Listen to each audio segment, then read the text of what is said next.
प्यारे विद्यार्थियों, मैं विजय वर्मा आज की अपनी इस कक्षा में आप सबका हार्दिक स्वागत करता हूं। आज की अपनी इस कक्षा में मैं आप सबके लिए लेके आया हूं पद परिचय के अंतर्गत हमने विकारी शब्दों के बारे में चर्चा की। उन विकारी शब्दों में से उठा रहे हैं अपन संज्ञा। आज हम संज्ञा के बारे में विस्तृत जानकारी प्राप्त करेंगे। वैसे तो इन सब बातों के बारे में आप सब अच्छी जानकारी रखते हैं, फिर भी हम एक बार फिर से इसके बारे में जानेंगे ताकि पद परिचय के अंतर्गत इससे संबंधित कोई भी प्रश्न आपसे पूछा जाए या संज्ञा पद को रेखांकित किया हुआ मिले तो उसके बारे में आप परिचय दे पाए या उसकी जानकारी आप दे पाए। तो सबसे पहले मैं आपको बताना चाहूंगा संज्ञा शब्द विशेष के बारे में। इस शब्द की व्युत्पत्ति कैसे हुई या किससे हुई है। तो संज्ञा शब्द की बात करें तो संज्ञा शब्द जो है वो सम उपसर्ग के साथ ज्ञा धातु के योग से बना है। सम उपसर्ग के बाद ज्ञा धातु, सम प्लस ज्ञा के योग से निर्मित है ये। यहां सम का अर्थ सम्यक या ठीक, ज्ञा मतलब ज्ञान या जानकारी। तो इस तरह से हम कह सकते हैं कि इसका शाब्दिक अर्थ क्या हुआ। इसका शाब्दिक अर्थ हुआ सम्यक ज्ञान या ठीक तरह से जानना या भली भांति जानना। ये तो शाब्दिक अर्थ की बात हो गई। परिभाषा सभी जानते भी हैं। एक बार फिर से मैं आपको बताना चाह रहा हूं, किसी व्यक्ति, वस्तु, प्राणी, स्थान या भाव के नाम को ही क्या कहते हैं, संज्ञा कहते हैं। संज्ञा के भेदों की बात करें तो संज्ञा के मुख्यतः 3 भेद होते हैं। कहीं कहीं आपको 5 भेद भी देखने को मिलते हैं, इनके बारे में भी आगे अपन चर्चा करेंगे। तो संज्ञा के मुख्यतः भेदों की बात करें तो 3 भेद। सबसे पहला व्यक्तिवाचक संज्ञा। यहां हमें पता होना चाहिए व्यक्तिवाचक संज्ञा होती क्या है, व्यक्तिवाचक संज्ञा शब्द की हम पहचान कैसे करेंगे, ये सब बातें मायने रखती हैं। तो परिभाषा की बात करें, परिभाषा के आधार पर पहचानो या फिर एक विशिष्ट पहचान मैं आपको बताऊंगा। परिभाषा की बात करें तो किसी व्यक्ति, वस्तु, स्थान या प्राणी के निश्चित नाम को ही क्या कहते हैं, व्यक्तिवाचक संज्ञा कहते हैं। निश्चित नाम, निश्चित नाम क्या व्यक्तिवाचक संज्ञा के अंतर्गत आएगा। पहचान की बात करें तो व्यक्तिवाचक संज्ञा शब्द जो होते हैं वो मूर्त शब्द होते हैं, या हम कह सकते हैं वो दृश्य शब्द होते हैं जिनको आप देख सकते हो या जिसे आप मूर्त रूप प्रदान कर सकते हो। मूर्त रूप की बात करें जिसका रूप रंग आकार आप निर्धारित कर सकें। साथ ही एक विशेष बात, वो सदैव एक वचन में प्रयुक्त होते हैं। मूर्त शब्द जो सदैव एक वचन में प्रयुक्त होंगे वो व्यक्तिवाचक संज्ञा के अंतर्गत आएंगे। कोई भी नाम आप रखते हो, एग्जाम्पल या उदाहरण के रूप में देखिए, जैसे राधा। राधा मूर्त शब्द है, राधा को आप मूर्त रूप प्रदान कर सकते हो, राधा का आप रूप रंग आकार निर्धारित कर सकते हो, साथ ही वो एक वचन भी है। तो मूर्त शब्द जो सदैव एक वचन में प्रयुक्त हो वो किसके अंतर्गत आएगा, व्यक्तिवाचक संज्ञा के अंतर्गत आएगा। इसी तरह से आप बहुत सारे एग्जांपल उदाहरण देख सकते हो। मोहन की बात करें मूर्त शब्द है, गंगा की बात करें, हिमालय की बात करें, इनको सब को आप मूर्त रूप दे सकते हो। राजस्थान, भारत, ये सब दृश्य शब्द हैं और ये एक वचन रूप में प्रयुक्त हुए हैं। तो दृश्य या मूर्त शब्द और सदैव एक वचन में प्रयुक्त हो वो व्यक्तिवाचक संज्ञा के अंतर्गत आएगा। बात करेंगे अपन जातिवाचक संज्ञा की। जातिवाचक संज्ञा होती क्या है, वही बात है, किसी व्यक्ति, वस्तु, स्थान या प्राणी विशेष की संपूर्ण जाति या समूह का बोध कराने वाले शब्द किसके अंतर्गत आएंगे, जातिवाचक संज्ञा के अंतर्गत आएंगे। बात करें पहचान की तो पहचान में वही बात जो हमने व्यक्तिवाचक के अंतर्गत की, ये भी दृश्य शब्द होते हैं। जैसा कि व्यक्तिवाचक में दृश्य शब्द आपको बताया उसी तरह से जातिवाचक में भी दृश्य शब्द होते हैं, मूर्त शब्द होते हैं, लेकिन अंतर आप इस आधार पर कर सकते हैं। व्यक्तिवाचक के अंतर्गत जो मूर्त शब्द होते हैं वो सदैव एक वचन रूप में प्रयुक्त होते हैं, या हम बात करें जातिवाचक संज्ञा के अंतर्गत जो दृश्य या मूर्त शब्द होते हैं वो सदैव बहुवचन रूप में प्रयुक्त होते हैं। या फिर एक कंडीशन और लागू हो रही है, यहां देखना कि ऐसे एक वचन शब्द जिनका आप बहुवचन बना सकते हैं, जिनका आप बहुवचन बना सकते हैं, जिनका बहुवचन बनाया जा सके, वो एक वचन शब्द भी जातिवाचक के अंतर्गत आएंगे। बात करें पुस्तक, बात करें पुस्तक, पुस्तक क्या है, एक वचन। लेकिन इस एकवचन शब्द का बहुवचन रूप बनता है, या इस एकवचन का बहुवचन रूप आप बना सकते हो। तो ये एकवचन शब्द है। एकवचन वैसे किस में आएगा? दृश्य शब्द है, और एकवचन वो व्यक्तिवाचक में, परंतु यहाँ वो एकवचन शब्द आएंगे जो बहुवचन रूप में परिणत हो जाते हैं, या जिसका आप बहुवचन रूप बना सकते हैं। अब राधा, या राधा का आप बहुवचन नहीं बना सकते। बात करें मोहन, मोहन का बहुवचन रूप नहीं होता। गंगा की बात करें, गंगा का बहुवचन रूप नहीं होता। लेकिन यहाँ जो भी शब्द है, पुस्तक एकवचन है, लेकिन इस एकवचन को आप बहुवचन में बदल सकते हैं। पुस्तक का पुस्तकें कह सकते हो, नदी नदियां, देश देशों, राज्यों, लड़के स्त्रियां, पर्वतों, ये सब बहुवचन रूप में परिणत हो रहे हैं, या इन सब का आप बहुवचन रूप बना सकते हैं। भले ही ये एकवचन रूप में देखने को मिल रहे हैं, मूर्त शब्द भी हैं, लेकिन इन एकवचन शब्दों का आप क्या कर सकते हो? बहुवचन रूप प्रदान कर सकते हो। तो बहुवचन रूप जिसका बना सकते हैं वो सारे के सारे एकवचन शब्द भी किसके अंतर्गत आएंगे? जातिवाचक संज्ञा के अंतर्गत। तो ये विशिष्ट पहचान आपको ध्यान में रखनी है। ये व्यक्तिवाचक संज्ञा और जातिवाचक संज्ञा में अंतर। अब बात करेंगे जातिवाचक संज्ञा के उपभेद। उपभेदों के अंतर्गत दो उपभेद आपको देखने को मिलेंगे, पढ़ने को मिले होंगे। एक द्रव्यवाचक संज्ञा और एक समुदायवाचक संज्ञा। द्रव्यवाचक संज्ञा क्या होती है? सीधे शब्दों में हम कहें, धातु या द्रव्य पदार्थों के नाम जो हैं वो किसके अंतर्गत आएंगे?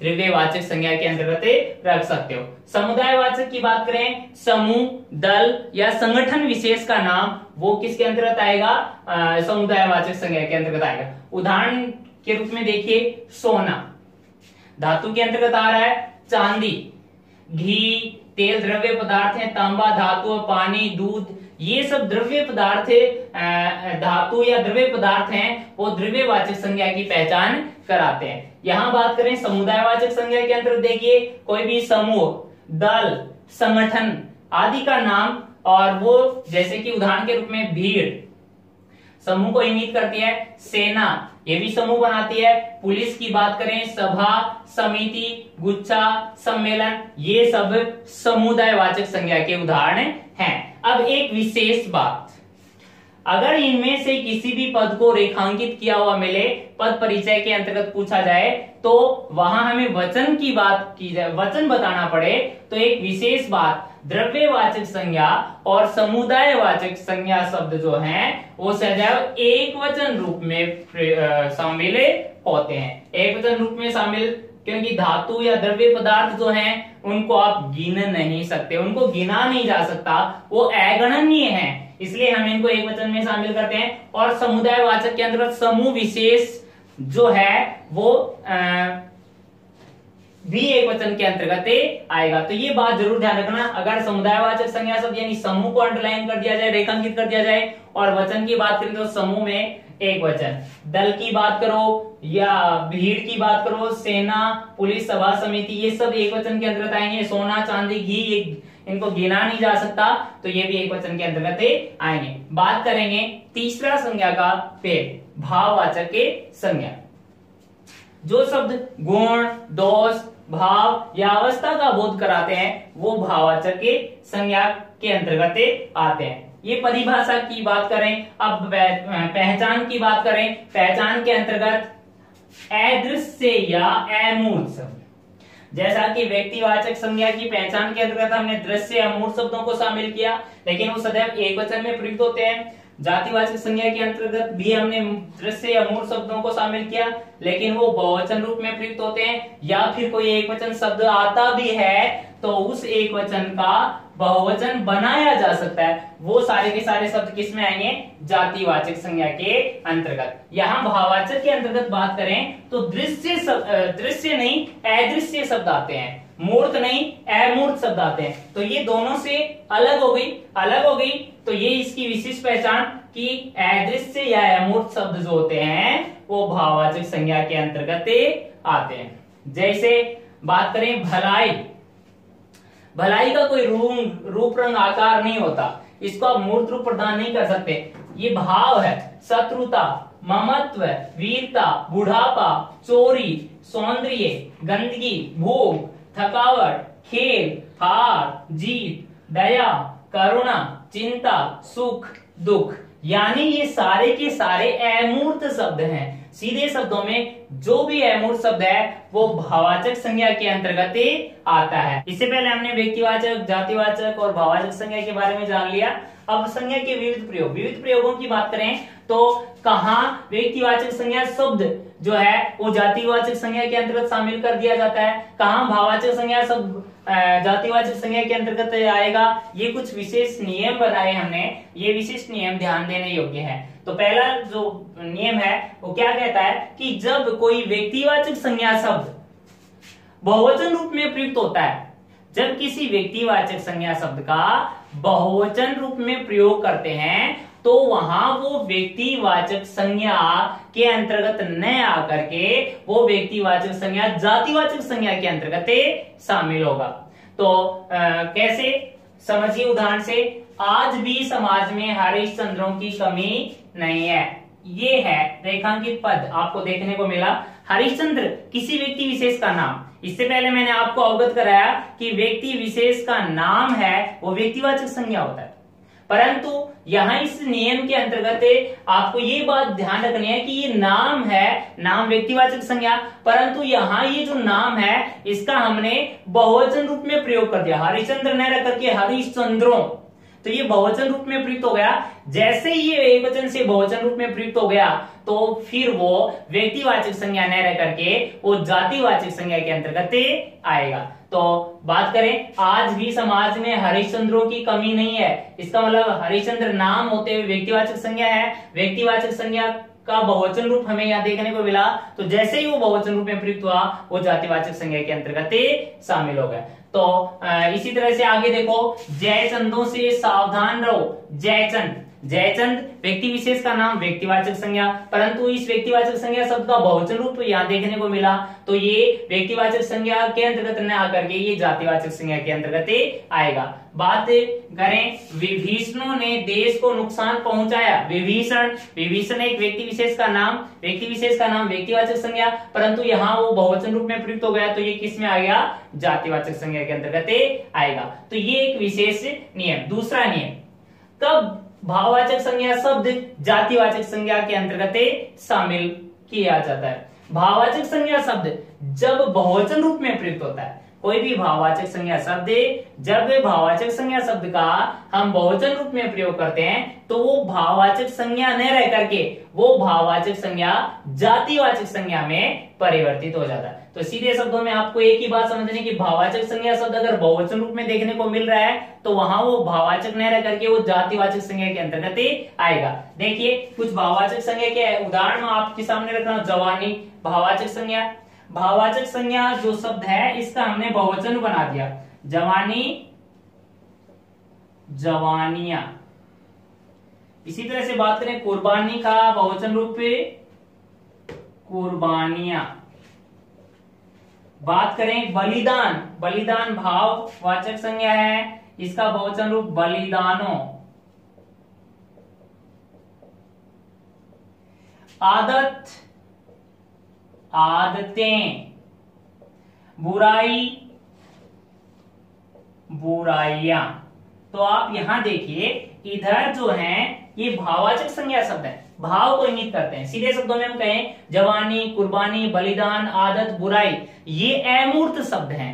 अमूर्त शब्द किसके अंतर्गत आएंगे, भाववाचक संज्ञा के अंतर्गत शामिल होंगे। ये चर्चा हमने इससे पहले कर ली। अब यहाँ देखो जवानी का बहुवचन रूप देखने को मिला आपको, जवानियां। जब भाववाचक संज्ञा शब्द जवानी था उसका बहुवचन रूप आपको देखने को मिल जाए तो वहां वो भाववाचक संज्ञा न रह करके वो जातिवाचक संज्ञा के अंतर्गत आएगा। इसी तरह से कुर्बानी का बहुवचन रूप कुर्बानियां, तो जवानी तो भाववाचक संज्ञा है तो जवानियां जातिवाचक संज्ञा हो गया। कुर्बानी भाववाचक संज्ञा है, कुर्बानियां जातिवाचक संज्ञा बन गई। बलिदान का बहुवचन रूप बलिदानों, बलिदानों जातिवाचक संज्ञा के अंतर्गत आ गया। आदत भाववाचक संज्ञा है तो आदतें जातिवाचक संज्ञा। बुराई भाववाचक संज्ञा है तो बुराइयां जातिवाचक संज्ञा। इसी तरह से अच्छाई, अच्छाइयां, भलाई, ये सब बहुवचन रूप में देखने को मिल जाए तो वो किस में चले जाएंगे, वो जातिवाचक संज्ञा के अंतर्गत शामिल होंगे। तीसरा और अंतिम विशेष पॉइंट, ये विशेष बिंदु क्या कहता है कि कोई जातिवाचक संज्ञा शब्द किसी एक व्यक्ति विशेष की ओर संकेत करता है। जातिवाचक संज्ञा शब्द है परंतु वो किसी एक व्यक्ति विशेष की ओर इशारा कर रहा है, संकेत कर रहा है, तो वहां वो व्यक्तिवाचक संज्ञा के अंतर्गत आएगा या उसको व्यक्तिवाचक संज्ञा के अंतर्गत शामिल किया जाएगा। समझिए, नेहरू भारत के प्रधानमंत्री थे। नेहरू, अब नेहरू इसमें आप समझ रहे हो, नेहरू समूह को इंगित करता है या जाति विशेष को इंगित करता है। तो जाति विशेष को इंगित करे तो जातिवाचक संज्ञा, परंतु यहाँ ये नेहरू जो शब्द है ये किसी एक व्यक्ति विशेष की तरफ इशारा कर रहा है। भारत के प्रधानमंत्री, नेहरू भारत के प्रधानमंत्री थे। वो नेहरू कौन थे? पंडित जवाहरलाल नेहरू। तो यहाँ नेहरू जो शब्द है ये एक व्यक्ति विशेष की ओर इशारा कर रहा है, यानी पंडित जवाहरलाल नेहरू। तो यहाँ ये जातिवाचक संज्ञा शब्द है परंतु ये किसी एक व्यक्ति विशेष की ओर इशारा कर रहा है, तो ये किस में आएगा? व्यक्तिवाचक संज्ञा के अंतर्गत आएगा। बात करें, बोस ने जय हिंद का नारा दिया। बोस भी क्या है? एक जाति विशेष के अंतर्गत आप शामिल कर सकते हो। अब परंतु यहाँ ये जातिवाचक संज्ञा शब्द है ये किसी एक व्यक्ति विशेष के लिए प्रयोग हुआ है, और वो कौन? नेताजी सुभाष चंद्र बोस।